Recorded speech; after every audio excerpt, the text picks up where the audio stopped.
Salut à tous et bienvenue sur l'Ours Polar.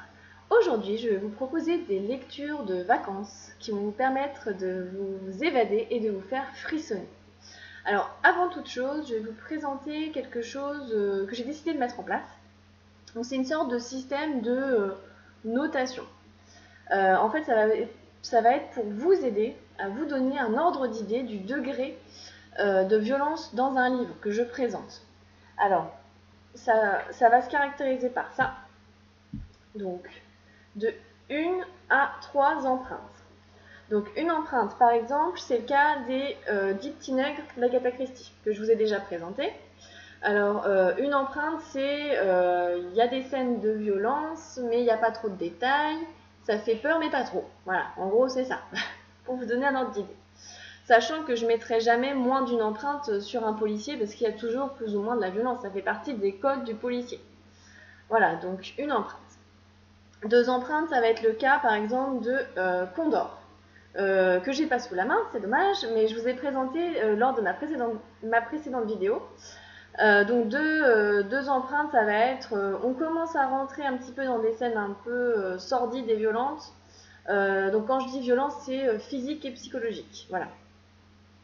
Et 3 empreintes, bon bah tout de suite, âme sensible, s'abstenir. Hein. C'est le cas de celui que je vous ai présenté aussi la dernière fois, Chamamé, voilà, de Oyola. Donc voilà, 3 empreintes pour celui-ci, ça, il n'y a pas de doute là-dessus. Donc voilà, donc maintenant je vous embarque, on va rentrer dans le vif du sujet. Alors, je vous amène déjà en Albanie pour vous présenter 6 fourmis blanches, voilà, de Sandrine Colette. Donc là, publié au livre de poche. Donc l'Albanie, pour ceux qui ne connaissent pas, comme moi, si vous êtes très doué en géographie comme moi, en fait ça se situe au nord de la Grèce, en gros, voilà. Les pays des Balkans, voilà. Alors, on a 2 récits en parallèle. On a d'abord l'histoire de Mathias, qui est, en fait, il vit dans ces montagnes, dans les montagnes albanaises, en fait. Donc ces montagnes sont réputées maudites, il s'y passe des choses terribles, voilà, il y a des légendes qui disent qu'il y a des esprits qui hantent ces lieux. Et pour assouvir leur soif de sang, pour les calmer en fait, dans ces montagnes, la tradition est de sacrifier des chèvres. Et donc, c'est le rôle de Mathias de sacrifier ses chèvres, il est sacrificateur, tout simplement. Alors, je vais vous lire un extrait, voilà, pour vous donner un ordre d'idée. Donc, c'est vraiment les toutes premières lignes de ce livre. Donc, c'est Mathias, c'est le point de vue de Mathias. Le mal suinte de ce pays comme l'eau des murs de nos maisons tout le long de l'hiver. Enraciné en nous, telle une sangsue fossilisée sur une pierre. C'est ce que disait mon grand-père, et avant lui son père, et le père de son père. Depuis toujours ces montagnes sont maudites. Qui se souvient que quelque chose de beau y ait été conçu, s'y soit développé? Que de contreparties à notre présence ici, que de compromis pour nous donner, parfois, le sentiment de bien vivre. Les vieux répètent à l'envi que les mauvais esprits ont choisi cet endroit pour venir mourir, qu'ils y agonisent des années durant, crachant des imprécations sur nos roches et nos forêts malingres. Nous sommes de trop dans ces vallées, nous en payons le prix fort. Nous aurions dû abandonner ces terres où nous n'avons jamais été les bienvenus, si seulement nous étions raisonnables. Et en parallèle, on a le récit d'une jeune fille qui s'appelle Lou et qui fait partie d'un groupe de randonneurs en fait.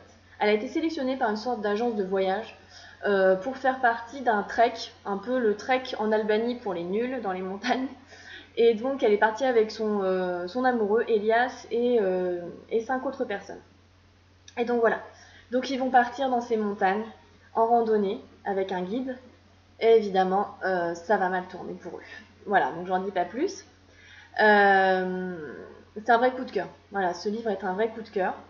C'est déjà parce que justement ces 2 récits, on se pose forcément la question de comment ils vont se rejoindre à un moment donné. Et la façon dont c'est construit, c'est juste brillantissime. J'ai adoré. Voilà. Ensuite, en deuxième lieu, on va dire que c'est vraiment un livre sur l'homme confronté à la nature, confronté aux éléments. En fait, on n'est que dalle quand on est perdu au fin fond de la montagne, dans une tempête de neige. Et donc, je vais vous lire un extrait justement du point de vue de Lou, pour vous rendre un petit peu compte de ça. Quelle horrible impression, celle de nos propres limites. Jamais, dans la vie ordinaire, nous n'avons besoin d'aller aux frontières de ce dont nous sommes capables, à l'extrême de nos forces. Le sentiment d'arriver au bout nous est étranger. Nous nous croyons invincibles quand nous n'avons simplement pas à utiliser nos réserves. Nous sommes des protégés, des assistés qui s'ignorent, des faibles.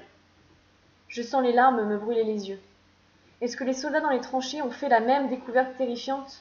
Est-ce qu'eux aussi, en quelques instants, ont vu s'effondrer la toute-puissance dont nous sommes baignés depuis notre enfance? Devant l'immensité des éléments, dans des situations extrêmes, nous ne sommes plus rien. Jamais, dans ma vie adulte, je n'avais fait l'expérience de quelque chose qui soit physiquement trop dur pour moi. Il y a chaque fois un moyen d'arriver à ses fins, un outil, des amis, une alternative. Et si ça rate, on en rit. La défaillance, connaît pas. Et là, ça va être, on va dire que ces limites vont être mises à rude épreuve, à très rude épreuve. Donc voilà, pour ce livre, j'ai mis une note d'une empreinte. On va dire que nos nerfs sont mis à rude épreuve aussi pour ce livre-là, mais voilà, on n'est pas dans la violence extrême. Donc voilà. Donc si vous aimez les grands espaces, allez-y, foncez sur ce livre. Par contre, voilà, c'est assez glaçant, hein, voilà. Donc il faut partir dans un pays chaud pour compenser. En deuxième lieu, je vais vous emmener également dans un espace sauvage et cruel aussi. Il s'agit de l'Écosse, donc dans l'île des chasseurs d'oiseaux, de Peter May. Donc là, c'est présenté chez Babel, donc collection noire. Alors là, cette fois-ci, donc on part en Écosse. On suit l'histoire de Finn, qui est un inspecteur à Édimbourg, et il est originaire d'une île qui se situe au nord de l'Écosse, qui s'appelle l'île de Lewis. Et sur cette île a lieu un meurtre qui est très similaire à un meurtre sur lequel Finn a enquêté à Édimbourg. Et donc cette similarité va le pousser à aller sur son île natale en fait. Donc il va évidemment être confronté à son passé. Et en parallèle, donc c'est également un double récit, on suit justement Finn de son enfance à son adolescence sur cette île. C'est dans les années 60-70, les gens vivent de l'agriculture, de la pêche, se chauffent à la tourbe, et ils parlent gaélique. Et on découvre également une tradition très curieuse qui justement explique ce titre, l'île des chasseurs d'oiseaux. Et donc, je vais vous lire un extrait, ça va être plus simple.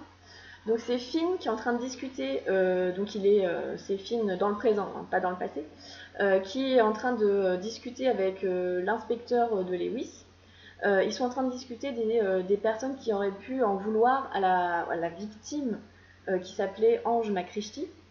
Et donc ça va les amener justement à parler de cette curieuse tradition. Donc l'inspecteur de Lewis s'appelle l'inspecteur Gunn. Gunn dit: eh bien, pour commencer, nous avons 2 plaintes déposées contre lui à Stornoway, une pour agression et l'autre pour une agression à caractère sexuel. Les 2, en théorie, sont en cours d'enquête. Seule la plainte pour agression eut l'air de surprendre Finn. À moins qu'il ait changé depuis l'époque où je l'ai connu, Ange McChristy se battait tout le temps. Mais cela se réglait toujours au poing sur le parking ou devant une pinte. Jamais personne n'est allé à la police. Oh, ce n'était pas un gars du coin, pas même un insulaire, et cela ne fait pas de doute qu'Ange lui a mis son compte. Et, soi-disant, personne n'a rien vu. Que s'est-il passé? Bah, c'était un de ces fichus militants de la cause des animaux qui venait d'Édimbourg. Finn s'étrangla de rire. Qu'est-ce qu'il foutait là? Il comptait empêcher le viol des moutons après la fermeture des pubs le vendredi soir? Gunn se mit à rire. Il faudrait plus qu'un simple militant pour y mettre fin. Son sourire s'effaça. Non. Il était là, et il y est encore, pour essayer d'empêcher la chasse aux gougas cette année. Finn siffla doucement. Seigneur. Voilà bien une chose à laquelle il n'avait pas pensé depuis des années. Gouga était le terme gaélique pour désigner un jeune fou de bassan, un oiseau que les hommes chassaient lors d'un voyage de 2 semaines qui avait lieu chaque mois d'août et qui les menait sur un caillou, à une centaine de kilomètres au nord-ouest de la pointe de Lewis. Ils l'appelaient Ansgeir, le rocher, tout simplement. Des falaises de 100 mètres, battues par les tempêtes qui émergeaient de l'océan. Chaque année, à cette période, elles étaient envahies par les fous de bassan, venus nidifier et leurs petits. C'était l'une des plus importantes colonies de fous de bassan au monde, et, depuis plus de 4 siècles, les hommes y faisaient un pèlerinage, affrontant des mers déchaînées sur des barques afin de ramener leur prise. Maintenant, ils s'y rendaient à bord d'un chalutier. Ils passaient 14 jours sur le rocher, à la dure, escaladant les falaises par tous les temps, au risque de leur vie, pour piéger puis tuer les oisillons dans leur nid. À l'origine, Le voyage était motivé par la nécessité de nourrir les villageois restés à terre. Désormais, le bouga était surtout un mets de choix très recherché sur l'île. Finn se souvenait encore, avec une précision qui lui faisait venir l'eau à la bouche, de la saveur huileuse de la chair sur sa langue. Marinée au sel, puis bouillie, cela avait la texture du canard et le goût du poisson. Certains disaient qu'on l'appréciait par habitude, mais Finn avait grandi avec, c'était un plaisir saisonnier. Cette curieuse tradition un peu sauvage et cruelle, hein, ça faut le dire clairement, que l'on découvre dans ce livre, parce qu'on va partir justement lors de Finn part adolescent, parce que ça fait partie, c'est une sorte de rituel initiatique. Chaque adolescent, garçon, part à un moment ou un autre sur Landsgear pour aller chasser le bouga. Et voilà, c'est vraiment un passage de l'adolescence à l'âge adulte. Que ces deux récits sont construits en parallèle, et ça va permettre de comprendre en fait pourquoi, et de répondre à la question suivante, pourquoi Finn a-t-il quitté son île natale il y a 18 ans? Donc évidemment, c'est une histoire, voilà, c'est plus qu'une enquête. C'est une enquête policière, mais il y a beaucoup de fausses pistes, de rebondissements, de faux semblants.